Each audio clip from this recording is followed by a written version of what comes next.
bersikulo, no? Basahin niyo sa mga Biblia. Duha ka mga butang, no? Nag-emphasize niya.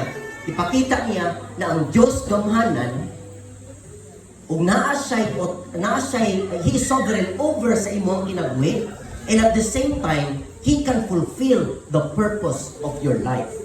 No? And this one, no? This one verse answers three major questions. No? When you read the verse, no? Kinsa man ang nag-empower ka na to? Who empowers us? What has He given us? Try to look at the verse. And why has He given it? Again, no? Kinsa man ang mag-enable kanimo? Kinsa man ang muhatag o gahom kanimo? Unsa man ang gihatag niya sa imuha? Do you think gipasagdan ka kanigad? Oh, naluwas na ka. Wow, praise God. And then, no? And then, nga naman, nagihatag na niya sa imuha. Makita nato diri ang problema sa bersikulo. Makita nato diri na adunay tension. And makita nato diri na adunay promise si God. No? The problem here, no? Siguro maghinugtok ta, mag-reflect ta sa itong kaugalingon. The feeling of inadequacy, the feeling of insufficiency, the feeling nato na murag di mo ko takos, feeling nako nga pagmubuhat ko ani murag insufficient gid kay ko.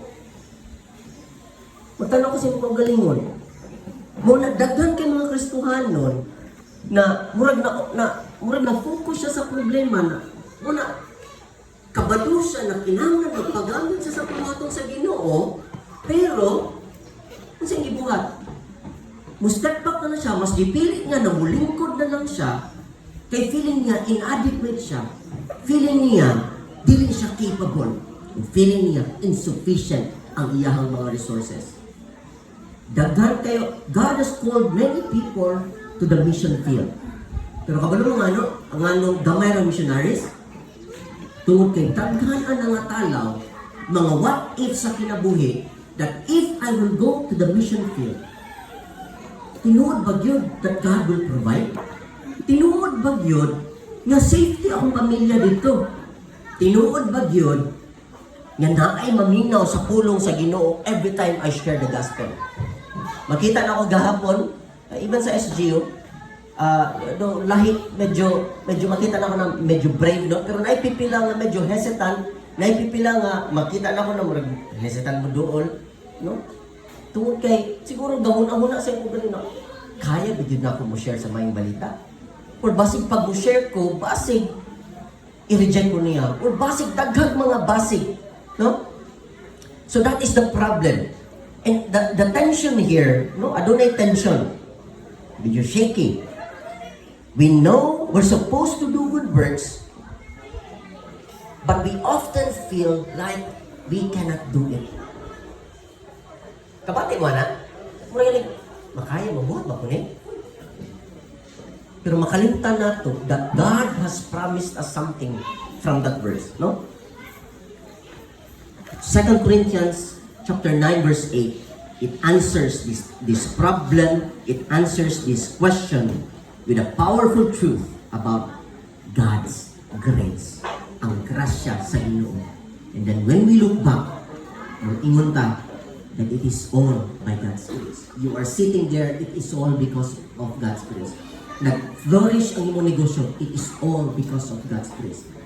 Gigamit ko niya sa school, it is all because of God's grace. Gigamit ko niya sa buluhaton, sa Ginoo, it is all because of God's grace. Because when we fully trust in God's abundant grace, He supplies us with everything we need. Dili sa atong mga selfish gains, but to overflow in every good work He has called us to do.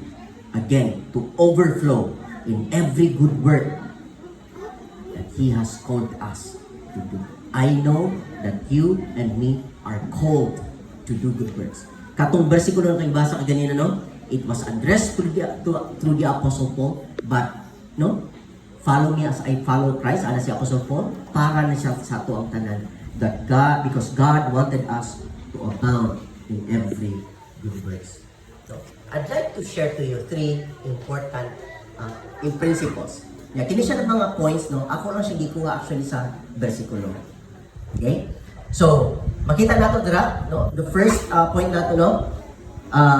Kining mabasa nato sa verse, God is able, no? The source of our sufficiency, no? God is able. Meaning, kung gisugo ta sa Ginoo to do something for Him, no? Timanan nato that God is the source.